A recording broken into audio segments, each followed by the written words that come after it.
So it's a pleasure to welcome everybody to the meeting of this Child and Family Services Scrutiny Performance Panel. First meeting, I think, since the 24th of February. And just to say, I don't know if Julie Davis is in yet, but if not, I certainly want to extend a very warm welcome to her as well as to everybody else. Most of you know that Julie Thomas is finishing in the next couple of weeks. She's going to manage to escape, and currently, her replacement will be Julie Davis. Certainly, what is there in terms of her CV is very impressive, very experienced. One or two of you might have been involved in the selection process. If you have, you will know that full well. Quite a strong element in terms of safeguarding as well, which will take this on another stage, I think, Julie. So that's important. So it's very pleasing for me to welcome you here, Julie, today, and we hope you're going to have a successful future with Swansea, and hope we'll be able to work together well as a scrutiny panel. I'm sure Julie Thomas will have told Julie Davis all the ups and downs of scrutiny. I'm sure those have been passed on, but try not to be too afraid. We're not quite as bad as Julie will tell you, Julie, if you got that right. It's handy having Julie the same name. I have to say that because it means I've only got to remember one name going forward again. So that's good from my point of view. Okay, if we can move on then to item 1. Liz, have you any apologies? Yes, we've received apologies from Kevin Griffiths, Peter Jones and Dave House. Okay, Liz, and just to complete the process then, can you take us through the list of members, and if you can say if you were present or not when your name comes up, please. Okay. Cyril Anderson. Present. Mike Dirk.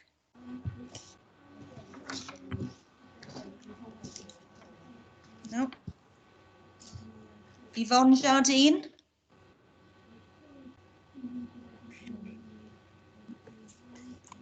Sue Jones. Present. Erica Kirshner.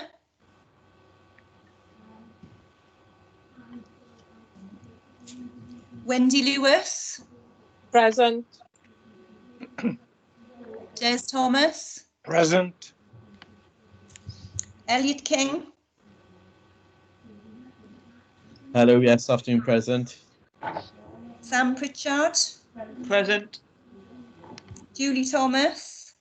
Present. Julie Davis. Julie Davis gives her apologies. She is actually moving today. So she's moving to Swansea today. So yeah, she's not able to make it. Okay, that's everyone. Okay. You can add the fact that I'm here as well, if you like, Liz. Yes. Item 2 is disclosures of any interest that you might have, if you have any. Anybody here at this point in time to declare any interest in terms of this meeting, personal or prejudicial? Okay, no. In that case, I will move on to item 3, which is prohibition of whip votes and declaration of party whips. Very difficult to whip people at distance anyway, but we won't go into that. Item 4 is the minutes of the previous meeting. You will already have had a chance to have a good look at those.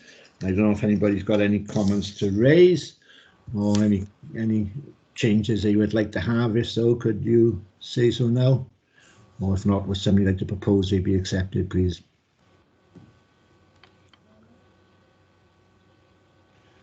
Anybody propose acceptance then?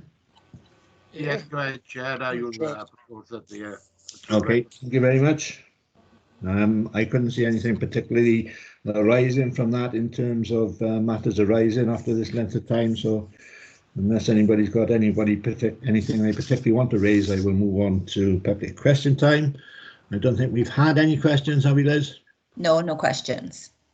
So in that case, we'll move on straight to item 6, and one substantive item on the agenda as such at this point in time, and that's the service-specific update on COVID-19 pandemic. Are you going to take us through this, Julie, or? Yes, yeah, I'm happy to do Chair, it. if I was going to just make a couple of comments first, if that's all right, and then Yes, of course. I was if going to say, Elliot first, all right? Sorry, Elliot, can I just say that Kath Evans, my PA, is also sitting in on the meeting because she will share the documents on the screen. Okay? Okay. Yeah, so I thought I'd just make a couple of general comments first, and obviously Julie will take you through the documents. So I mean, obviously, I don't think we need to rehearse what's happened as a result of the pandemic, and obviously that had to mean that we had to make some unprecedented face an unprecedented situation, and that meant emergency measures had to be taken place within the service, both within our local and the corporate guidelines. And the papers take you through some of the challenges then that were picked up as part of that. And I suppose it's important to emphasise that obviously this work was very much done in association with partners, with Welsh Government, but I think it brought a really close working relationship between, certainly in the Regional Partnership Board, but also, corporately with education as well. I think particularly as we've looked towards schools reopening, there's been a lot of joint working with education, which has been really good to see. And you'll then see in the papers the sort of what's called the sort of recovery plan, but I suppose, as Julie points out, is more around modification to deliver our business continuity, but I suppose also taking on board some of the learning that we can take forward from this, particularly I suppose about how we interact with our young people and families, and how that might be sort of enhanced in the future through the digital forms, I suppose, that we've had to adapt. And I suppose one of the advantages has been that we've suddenly had to all adapt to digital working. And I suppose that's had its disadvantages and advantages, and that's looked through there. And obviously there's been the really good thing in the report, it mentions clearly the work with staff around their experiences and suggestions they've had, which is clearly really a really important part.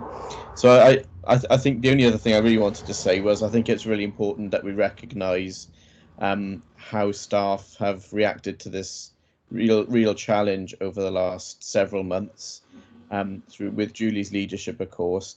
And I think we really owe a lot to our staff in the service, who've continued, caring the best they can for our children and young people, and have really stepped up to the mark. And I think we owe them a great debt for that. And on that note, if it's okay, I don't know whether Sam wanted to say anything, but otherwise, pass over to Julie. Yeah, I can say just a few things. I think Elliot has very comprehensively given an introduction.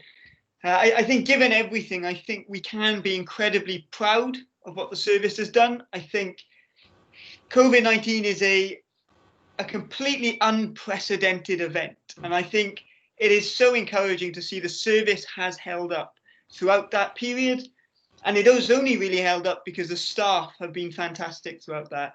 And I would echo those 3 points that Elliot raised, really, that the staff have been great. I think digital platforms is quite exciting, not as a replacement for face-to-face, but I think it really complements it well. And because COVID has been so completely devastating for a lot of our communities, social services have really had a really useful role to play in helping and supporting the most vulnerable people. And I think we've done that incredibly well. And the staff have to take all the credit for that.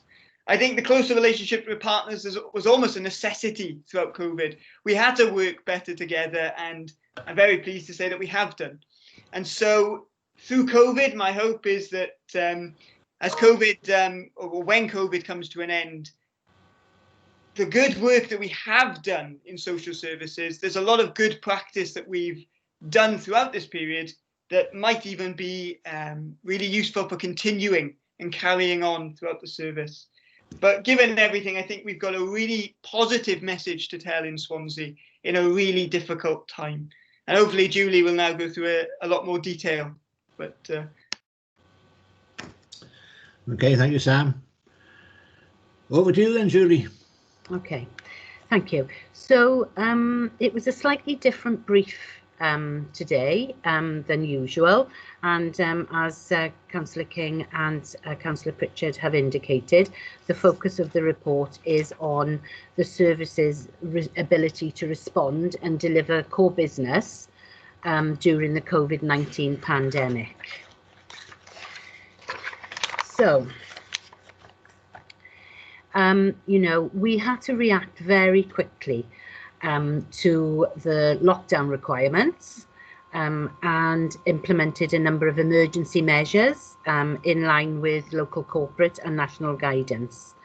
And, you know, obviously the priority was to ensure the safety of our staff and the community with whom we work, but, you know, to enable those core statutory duties that are required under the Social Services and Wellbeing Act, that core business to be delivered. And that, you know, is the safety and well-being of children and young people, and that includes children whose names are placed on the Child Protection Register, those who are care experienced, those who we are already looking after, and our care leavers. The children not in these categories, we decided that we would RAG status all our cases, all the cases that were held in Child and Family. So obviously children on the Child Protection Register had a red status. Those children who had eligible needs but were what we would have called before the Social Services and Wellbeing Act children in need, we reviewed those cases and they had a green status. So, you know, those had a reduced service from Child and Family because we needed to prioritise those most vulnerable children. So the supporting people to reconnect with Wales, friends and professionals guidance, which was jointly produced by Welsh Government and the Care Inspectorate Wales, you know, that helped us because it provided an ethical framework in to support how we were going to respond to the COVID-19 and how we were going to continue to deliver the service. The guidance was originally designed primarily for care home settings, but we adapted that and that helped us guide our decision making through the initial setup of arrangements and when restriction eased, so that we were able to make the modifications necessary. So in terms then of service planning, we developed an overarching service modification plan. That is in place, and as restrictions have eased and perhaps we may, who knows what the future holds, may have to move back in terms of that.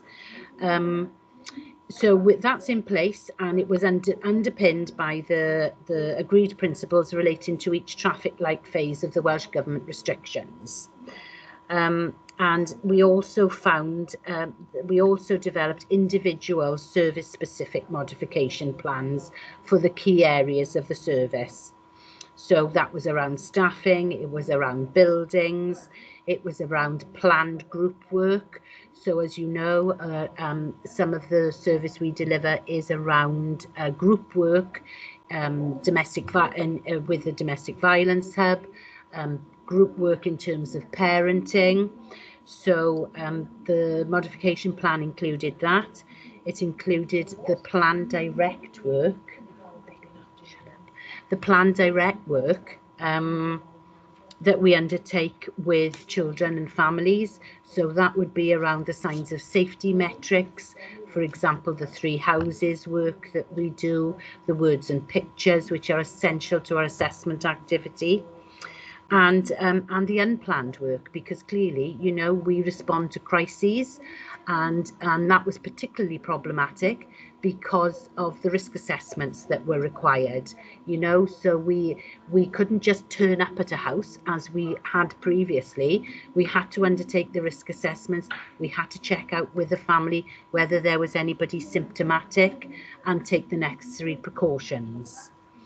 We were very fortunate, I think, in Swansea, because I think we were ahead of the game, and you know, we had no difficulties accessing PPE, but were very mindful of using PPE when only when absolutely necessary, because you can imagine, you know, for small children, social workers take you know, arriving at their homes with masks and gloves and things, you know, that is quite an intimidating presentation.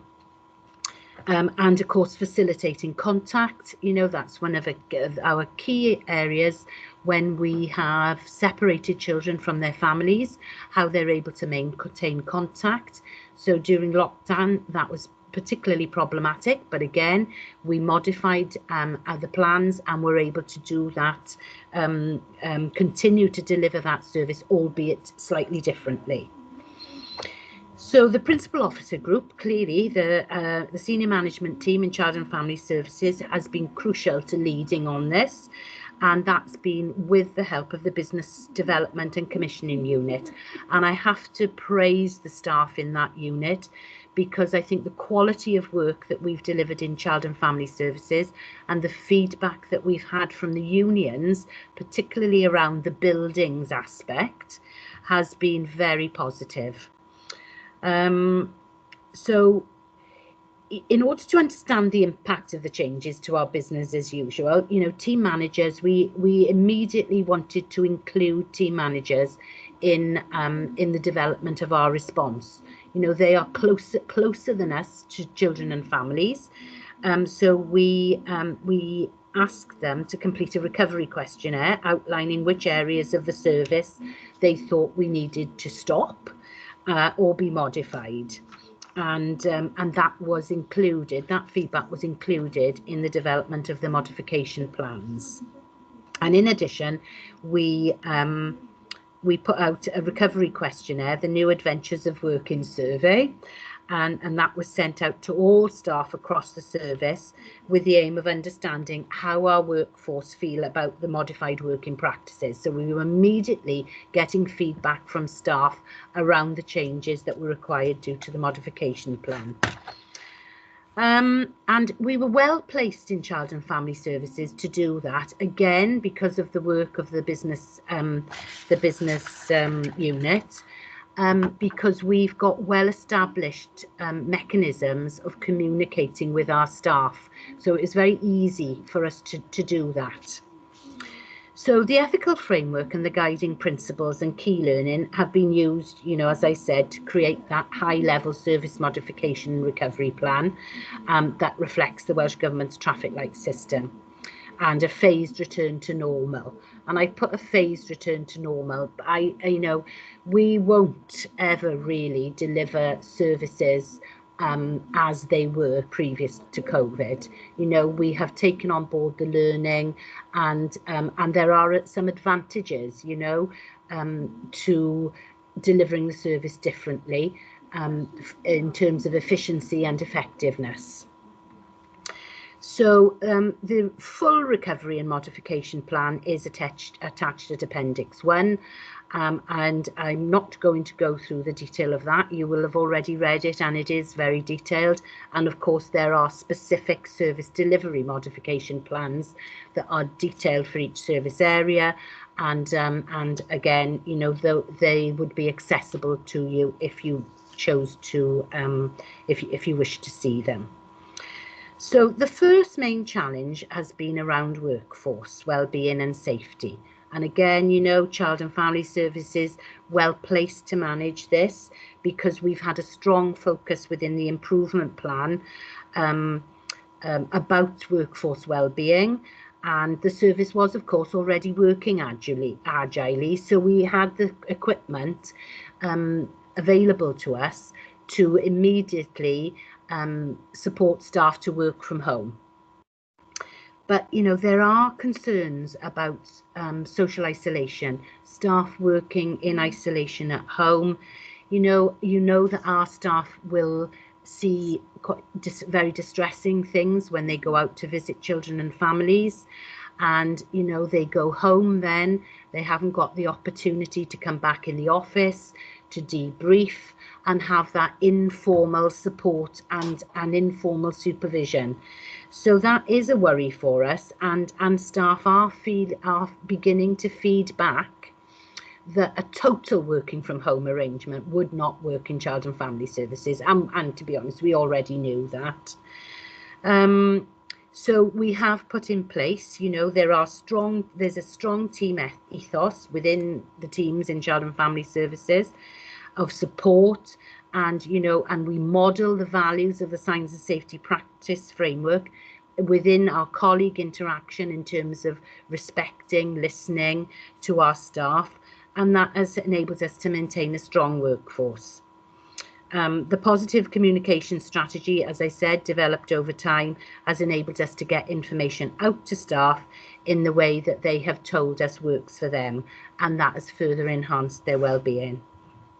The second challenge, of course, is about having eyes on children, isn't it? Those most vulnerable children and families. And, for many of our families are disadvantaged. You know, they live in cramped living accommodation. Sometimes they live in flats. They don't have access to gardens. You know, sometimes there are large sibling groups in families, and we know being cooped up in a household causes additional pressures. So we were very mindful of that. And, you know, that was a real worry for us. And that's why we rag statused all the cases, so that we were absolutely able to identify the most vulnerable children. And to be honest, we have never stopped doing face-to-face visits. Even when, you know, the lockdown was, we have always continued to do face-to-face visits, and our staff were absolutely up for it. And I think, you know, that is a real credit to them, their commitment to those vulnerable children, and every day still going out there, and with the risk assessments, of course, in place, but very willing to go out and still see those children.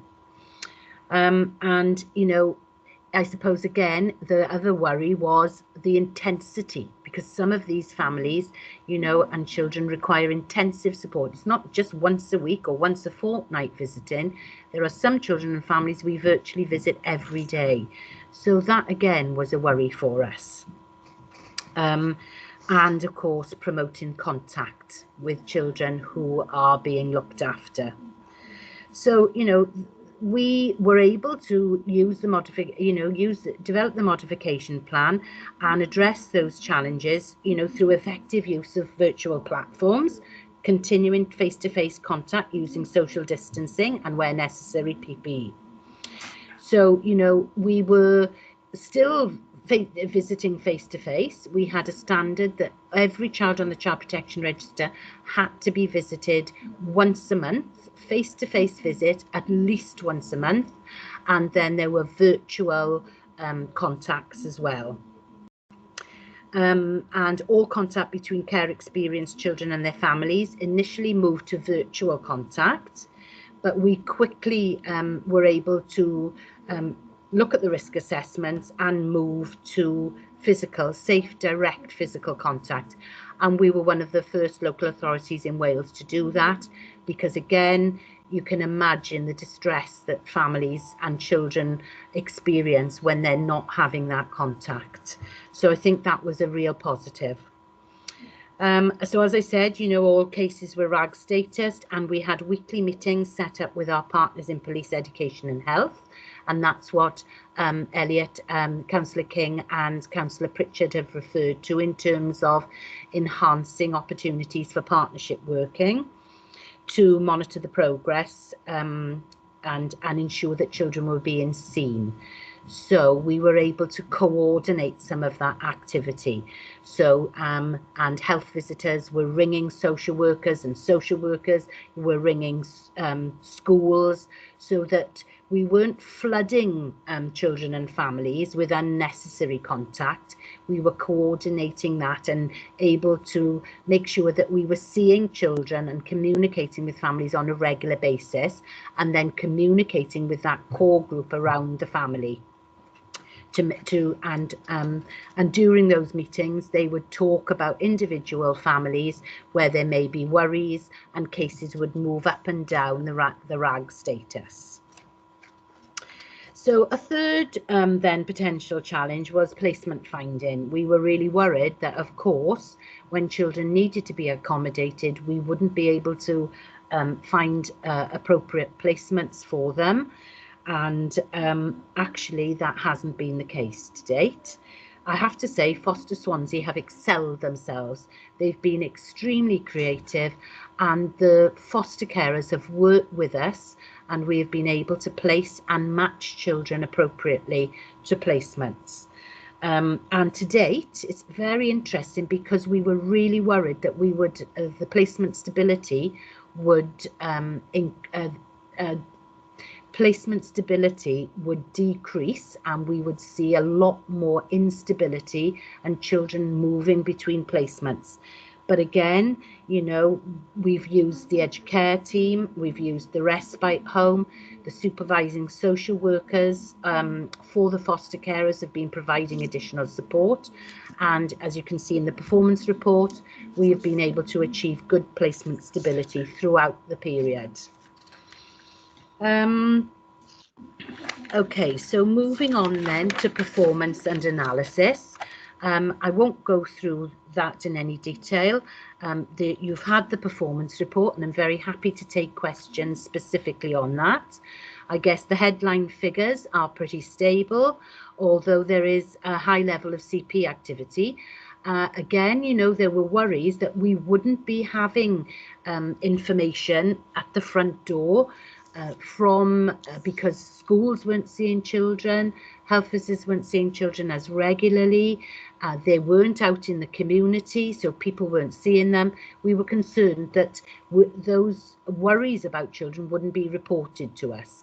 And, you know, there were weeks where there was a decrease in that CP activity, but generally it has been maintained.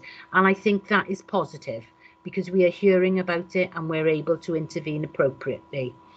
So the front door is busy. We'll be monitoring that going forward now the schools are back. And we have done quite a lot of work with schools around how we can support them and respond to their worries in a proportionate way. And of course, you know, the early help hubs now are embedding. They are opening up. We've had permission from the unions to open those early help hub buildings up, and they are also able now to undertake and support schools.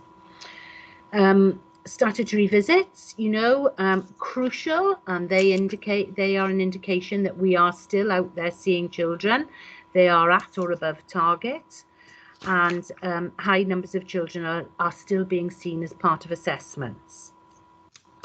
All care experienced and child protection cases are allocated to a qualified worker, and conference and review activity continues to operate at a high level.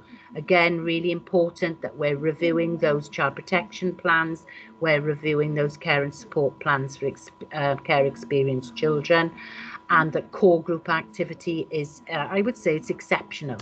So that is really important, because we're getting those partners around the table to develop that safety plan. Caseloads are stable, but it is essential that we are able to free up the practice leads to undertake their role, and that cases are reallocated as a matter of urgency. I have to report that we haven't been able to do that, although we are seeing a decrease. So I guess the areas requiring consolidation, one of those won't surprise you, Councillor Hood-Williams, and that's around assessment activity. The signs of safety metrics, again, a focus required there to develop some consistency, and about the quality of care and support plans.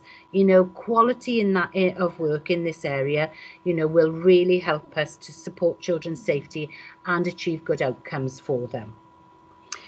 It's very positive to report that there were no young people on remand because again, we have throughout the year, we have seen a slight increase, not huge numbers, but a slight increase in terms of the number of children on remand. But we can report that in July we didn't have any, and that we still have low numbers in secure, and all of those children are placed in Wales. And I can report that currently we have one young person in secure on a welfare arrangement in Hillside, and we have one young person on a criminal welfare basis. I won't go into the looked after children in any depth, because there's a separate paper that I wanted you to look at, and that's in your papers. And I'm very happy to answer questions. But overall, we are very pleased in terms of the health of the service in that particular area. So in conclusion then, the services has demonstrated that by focusing on the right priorities within the improvement programme, including the focus on staff well-being, social work practice, performance and partnership, you know, we were well placed, I guess, to manage the challenge of COVID. But I cannot say that it was easy. It was definitely supported by the position we found ourselves pre-COVID, but an enormous amount of work has gone into us being able to continue to deliver our core business. The project team who have supported this work and the communication strategy, has enabled us to share important information to keep staff and children safe. And we've listened to the views of staff, and that's resulted in learning opportunities going forward. So, as I said, as a result, it is unlikely the service will return to a full recovery model, but we will use the learning to modify the way in which core business is delivered to develop a more efficient and effective service, better able to meet demand. The values underpinning the service of doing with, using a strengths-based model of listening and participation and valuing diversity will, of course, remain. A number of key themes were identified from the survey responses, which have been developed into guiding principles for the service modification plan. And opportunities have resulted from the learning of the different ways of working.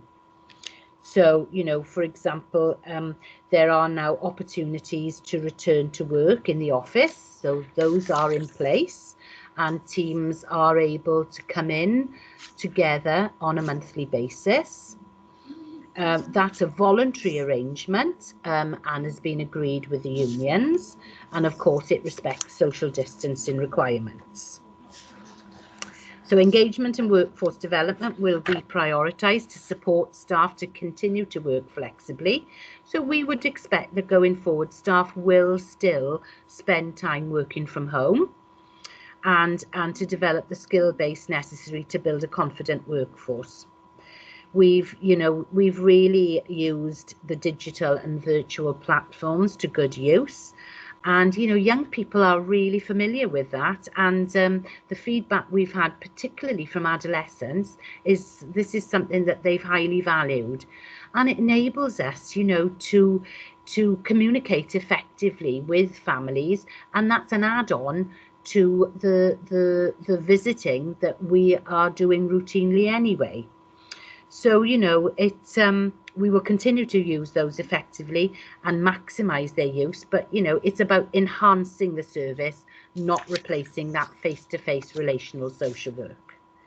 So, resources will be prioritised for the most complex and worrying cases. We will flex our staff, systems and services to adapt to, how COVID develops in the future. And, that development of a whole service approach to service delivery will be maximised going forward. And we have really seen that, because we're obviously communicating virtually within the service as well as with children and families. And there have been a couple of cases recently where we've really seen the effectiveness of that and are developed that whole service approach to specific cases, and real sealing the benefits of that. And of course, you know, we want to build on that closer collaboration that we've developed with partners during this time. It has, you know, it has been essential, that development of a joint response, and that will need to be maintained and strengthened going forward. So I've come to the end of the report, and I'm happy to answer any questions. Thank you, Julie. That was obviously comprehensive. From my point of view, I have to say, obviously, it's been, and it goes out saying, a very difficult period for department and staff, and the requirement to be versatile and thinking outside the box to make sure that everything was done as could be done as well as possible. And I certainly think, from my point of view, and I'm sure for the rest of the committee, from what you have said, or the rest of the panel anyway, from what you have said, I think we would all want to express our appreciation to staff and ask you to do that for us. I will. In terms of the very difficult circumstances they've been working in. And really, I think at this stage, all we can say is that we're really full of praise and very proud of the work that they've done. And I think I'm seeing a few nodding heads there, so I think probably I am reflecting the views of the of the panel. I will mention the fact that what you haven't got into yet is particularly is the service modification plan, because you have got it there. Well, we have got it here, I should say, in front of us. I think page 5 of that, and point 2.6 was very important. I don't know whether you would want to comment on that. That's a number of key scenes were identified from the service respondents, etc. And also there's a sheet, pages 14 and 15 in that report, which I think are also important. So whether those require comments, wasn't fully understanding of these various things that he put out as well, because you've got black, red, amber and green. I'm not sure what black meant, but I'm sure you can explain that sort of thing for me as well. Okay. Do you want me to go through the modification plan, or are there any specific? If there's anything in particular you think you need to pick out, as I say, on page what it is somewhere, on page 5 of it, there's a point 2.6, which I thought might be important. I don't know whether you think that's the case. Okay. We're just getting it up. Yeah, of course. Page 5, 2.6.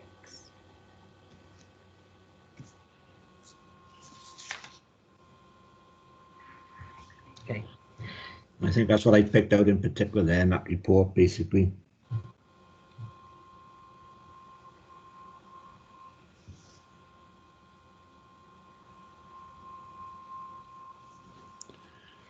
Yeah, I think that was in my concluding comments, wasn't it? I think it probably was in that sense. I must have mentioned it there. Yeah, it is really just what we've learned from, you know, the opportunities that the digital and using those digital and virtual platforms, that we will continue to use that.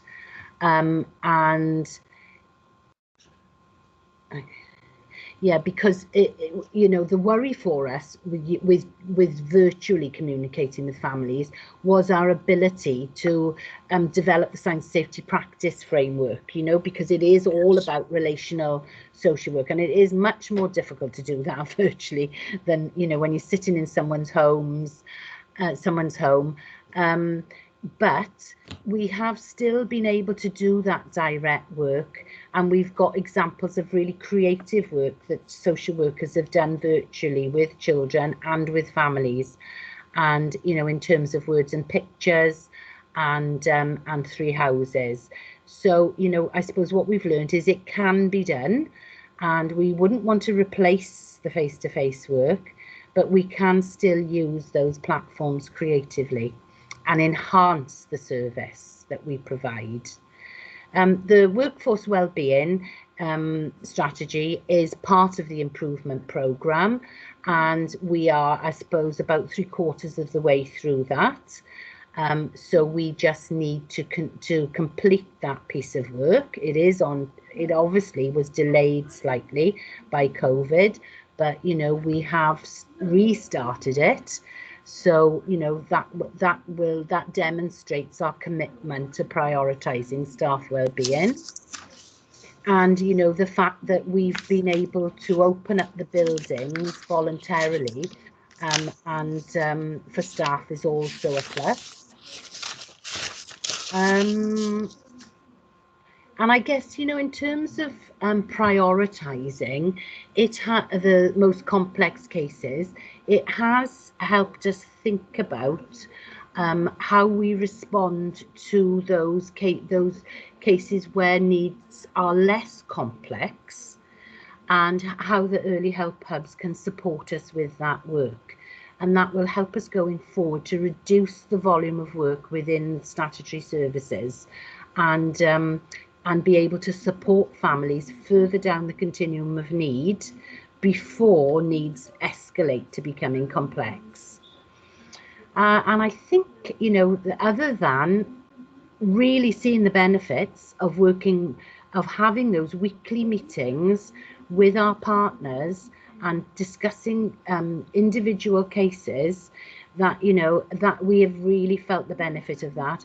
So we will be continuing those on a monthly basis. They're still happening weekly now, but as you know, the restrictions cease and we return to the new normal, as we call it, we are going to continue those monthly partnership meetings for Swansea. I certainly think that one of the pluses that's going to come out of this at the end of the day, and certainly we've seen in adult services as well, is much closer cooperation between various departments within the council, but more specifically also with our partners in terms of health in particular, and through education to a certain degree, and the police. But certainly there's been, with adult social services, a very much closer contact from what I could see in terms of working with the health service for the benefit of everybody. And I think that's got to be a plus if we can carry that through. And there's something that the Public Scrutiny Board, board can look at in that sense. So that I think is important. A couple of other things in this report, a couple of other examples, if I may. One of them is on page 14 of that report, if we can go to it. I'll go through that, I'll pass through that lot, because you want to say anything about those you can, but basically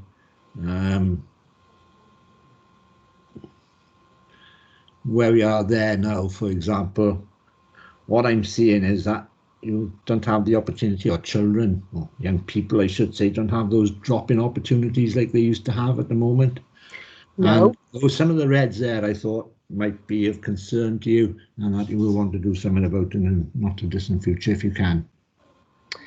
We have already, to be honest. So in fact, we have a meeting with the unions after scrutiny, to open up information. So because we have been worried, because we know from young people's feedback that they value those drop-in opportunities. So we are meeting with the unions with the idea of opening up that building. Early help hub home visits, and you know, this, I suppose this is what I referred to. We are now updating the modification plan, so this is how it stood at the end in June. So we have updated it, and we are updating it, and we have moved on, but then it's not reflected, unfortunately, in this particular iteration. So early help home visits are picking up, but only to those red status cases within early help. We are doing direct face-to-face visits. Sorry, I wasn't particularly wanting to go through those necessity in detail, Julie, in that sense, but the indication from that I was getting is that these are areas that we need to work on to try and get them back into operation as soon as possible. Is that fair? Yeah, and I would say that other than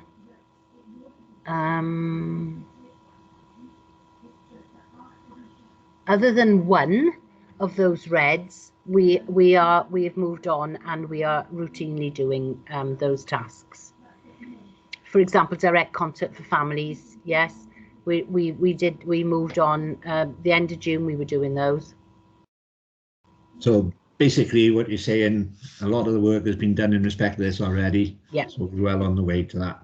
Yeah, and that will be in the updated modification plan now. Well, you give me the opportunity to say a fair amount. I don't know if anybody else has got any questions that they'd like to ask and give you a rest for a moment. Has anybody else got any questions that they have for Julie? If so, just click on the hand, please.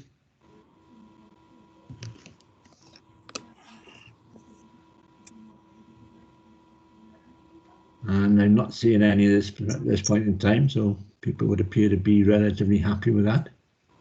Hello, Chair. Can I add a comment, please? Of course you can, Mike. I'm on my mobile, so I got limited functionality. The buttons are smaller. Carry on, Mike. Can I thank Julie for her report and the detail. As ever, it's excellent. And I want to emphasise what the Cabinet Member Elliott said. Praise for staff, and I should declare an interest really in this contest because of course my partner works in Child and Family Services. I found it incredible that the pandemic happened in the first place. I found it absolutely amazing that we adapted the most personal of public services, child and family social services, in such a dramatic and powerful way to meet the needs of our most vulnerable children and families so quickly. And so the efforts of the staff in doing this were really, something else. And seeing this performance report is so heartening because I know from my contact with some of the schools in the area, there were some worries about domestic violence and so on, of course, with the isolation and people being cooped up together. And so it's heartening to see this. I think like a word of caution, and I don't want to be critical at all in saying this, but our value as child and family social services that we've seen over years has been the front line and how fantastic they are and our management structure in supporting that frontline engagement. And as Julie said, we can't do social services from home. Face work is really so important, being in people's living rooms, reading the signs, being there and seeing people. But getting that balance right, and I've been a party to discussions with friends and family. These people, frontline, I don't know whether they've ever been under so much pressure in an incredibly pressurised situation on a normal day-to-day basis. So I think that maintaining the focus on the well-being of staff is heartening to see that's going to continue. But I say take hats off really, and if these terrible rumours are true that Julie's actually given in and going to enjoy her life and retirement.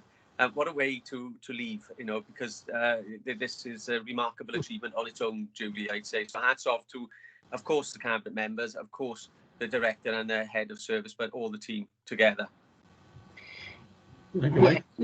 Can I just say, Mike, the staff throughout the service have been absolutely exceptional. Their commitment to still going out and having that face-to-face contact and their concern for vulnerable children it's second to none, and we should be very, very proud of them. It obviously is patently obvious, I suppose, that as far as this pandemic is concerned, it was always going to be social services that were going to bear the brunt of it, whichever way it went in that sense, because it's people who are affected at the end of the day. Obviously, there is a kick into education as well from a children's point of view, but to a far lesser extent, and obviously school staff have not been in anything like the same direct situation in this respect at all. So I've already said how proud we are of the staff, I think, already, and ask for you to pass on our thanks to everybody, express it. Mike has expressed it as well, and I don't think we can add much more to that, to say really thank you very much indeed in that respect, and just pass those messages on, because we are immensely proud of the work that's been done. And certainly I sat through the various council meetings where the leader has spoken and given a report of where we are, and it's always been very impressive. And that's coming from not somebody in the controlling group as well, I have to say, but there we go. Okay. Anybody else want to make any comments? I'm just looking what's on the agenda now, and I've gone through the report. I have looked through it. there was not a lot there for me to pick up, so I wasn't going to go that far. I don't know if anybody else wants to pick up anything on that. I know, Julie, you said there was something else you wanted to talk about as well. I just wanted to refer you to the paper on the child and family safe lack reduction work. As you know, that we have taken time to refresh our focus on looked after children and how the strategy has been working, because the figures still look high. But if you look at the detail of that, of that work within that paper, I think it's really impressive. And what you will see, and I mean, you know, the papers that, yeah, anyway, I won't go there. But if you look at the last page, it's interesting because, you know, we sometimes, you know, we're not always as positive as we could be about some of the work the Welsh Government do and the impact on child and family services. But I have to say, the work that they have been doing on the looked after children population has really helped us get a much better picture nationally. And what you can see in Swansea is that, you know, the vast majority of our looked after children are close to home. We have very few children in England now, and they are placed with family and friends. You know, we've got 65% of our looked after children are in-house foster placements. And the very vast majority are placed within family settings. So if you look at the last page, and Welsh Government have been asking for this level of detail, and Swansea have been able to provide it with no problem at all, you will see that the number of children who are becoming accommodated and placed in stranger care is actually reducing.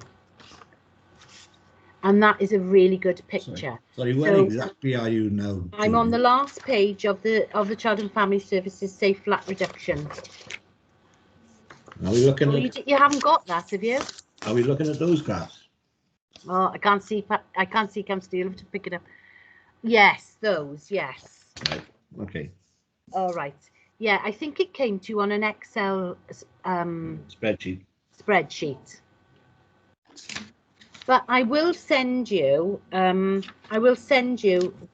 presentation. I thought we already had. We'll send you that because it is. We are really proud of this. It's a very healthy picture. And what's the feedback across Wales in terms of this lack reduction policy? Yeah, very positive feedback. Yeah, very positive feedback. So, sorry, obviously I would expect it from Swansea. I wouldn't expect anything else from Swansea anyway, would I? But I was just asking the question across the rest of Wales, basically. Yeah, I can't answer that. I haven't got permission. I've asked permission from Welsh Government. Sorry, I'm dropping things. I asked permission from Welsh Government to to share it, but it's confidential. But you have had it in your papers. Okay. And you will see that we're very well placed. From what I could see, certainly you were, yes. And but as I say, I wouldn't expect anything else, would I? Not with you in charge, Julie, that's for sure. Anybody else now got any other questions? We're not quite sure what else needs to be covered now as far as this meeting is concerned, because I think you've covered everything you want to, Julie. Yeah. I think unless Elliot or Sam want to add anything, do you? Thank you, Chair. No, not really. I just, I'm grateful for the Scrutiny Committee looking at this and for the comments that that have been relayed. That will go back to staff, I'm sure, about their performance. I think it's I think it's really important. There's some valid points around. I think for me, and I know Julie and Dave both shared this. It's a balance, isn't it, between having staff back in the office and being able to undertake that kind of team discussions and those kind of things, which are clearly really important to work. But I think we've got to strike a balance on that. But I think it's I'm very grateful for the support and comments that we've had today. Okay, fine. Before I finally sum this up, can any members of the panel want to say anything? Chair, I would like to. Sorry, Chair. Yes, it is. Yes, it is. Yeah, it's just a very quick one. I don't know that I'll see Julie again before she leaves. And I really wanted to thank her for not just her staff, but I know with Julie, one of the things for me that I was quite happy with when she came, we no longer have young people in bed and breakfast. And I know that she was very much a driving force behind that. And it was something that I'd been working on long before, but once she came, it not happened straight away, but it happened. And just to wish her all the best for the future. Okay. That's it, Chair. Thank you, Yvonne. Sue Jones. Oh gosh, I'm getting used to this. Just as reinforced what everybody else has said, it's heartening to hear that the staff have been so efficient and to have looked after the children of our county, and all the very best to Julie. She's been a tremendous head of service. Thank you, Julie. Thank you, Councillor Jones. And Cyril? Yeah, thanks, Chair. I'd like to reiterate the questions and you have asked and on Mike Dirk, but I'd like to thank Julie for all the hard work in presenting this report, and to your staff. They've done a fantastic job for the people of Swansea. But also, Julie, I would like to thank you for being such a stalwart in making sure that everything you have done for the people of Swansea, well done, sweetheart. And I hope you have a long, happy and prosperous retirement, sweetheart. Well, thank you, Cyril. Thank you. Thank you, Cyril. Des? Yeah, thank you, Chair. Yeah, I'd like to associate myself with the remarks.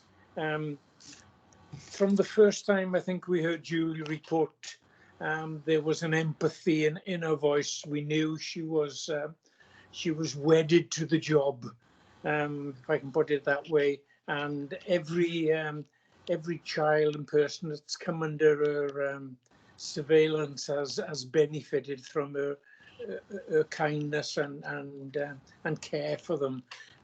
So thank you, Julie, on behalf of the authority.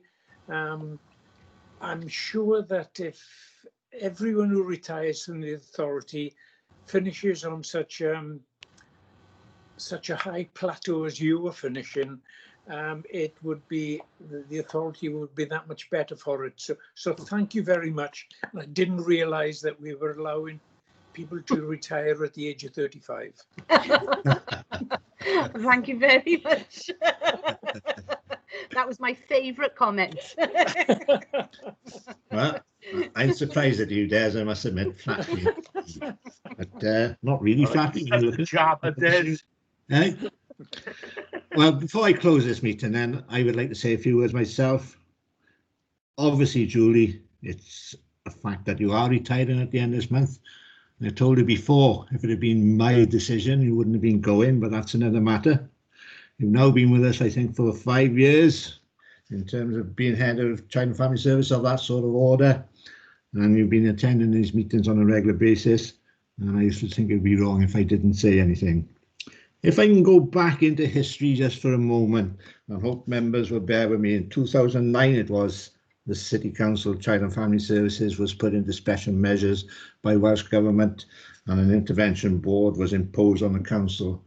Two current cabinet members would know nothing about that, basically, other from what they've been told. They don't have gone through it, experienced it and gone through it, but it was certainly a shock to the council at the time, and I think a shock to a lot of people in Swansea. Having said that, at that time, a new head of service was put in place. He was appointed with Steve Walker to get Child and Family Services back on track.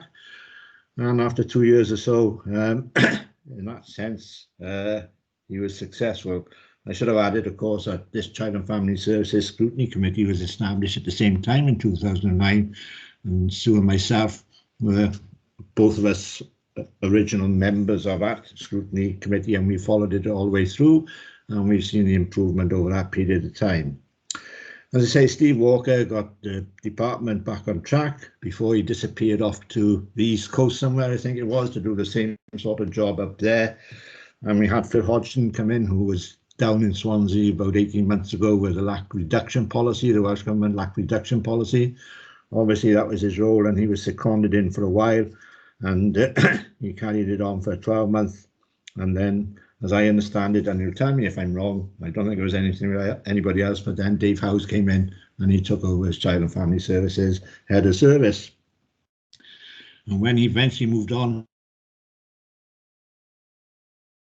you were appointed, and therefore you became part of a line of very distinguished, I have to say, heads of service who have been very impressive all the way through with the performance that you've been. Now, our role as a scrutiny panel is obviously to raise any concerns that we might have in terms of departmental performance and to support you in any way that we feel is appropriate and where we can be of help to you, and that's our role basically. So obviously there are times when we've had to express our concerns, and I have to say whenever we've done that, you've always accepted that in the way that it was intended. We've always had straight answers for you. If you couldn't give us an answer at a point in time, then you would certainly come back with it. I've got to be very careful what I say here, but there are some officers who are sometimes, I think, better politicians than the politicians. But you've always given us straight answers, and I think, from my point of view, I've always appreciated that, and I'm sure that the rest of the panel will do as well. Now, I understand that you're actually leaving. Sorry, one thing I did leave out, which I wanted to say, is that over those years where we've seen the various heads of department come and go, since 2009, the department has obviously come a long way.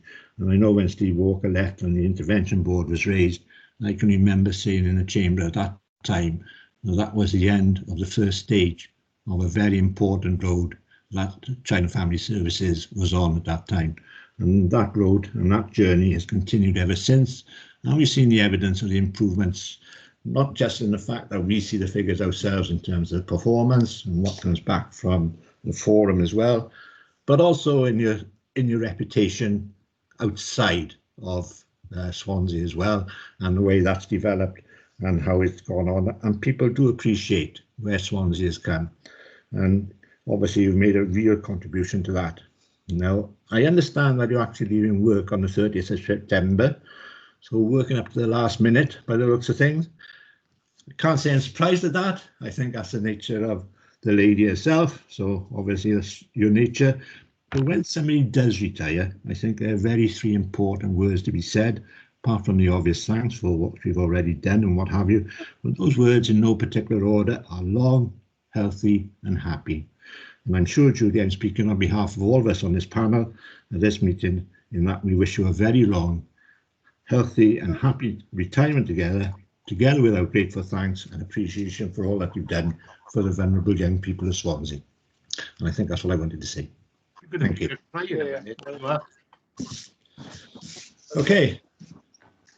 Can I just say thank you very much. You know, I don't think I deserve all that praise, but thank you very much. I've been very well supported in my role by my colleagues, and you know, my principal, my PA, she keeps me in line. And also thank you very much for your support.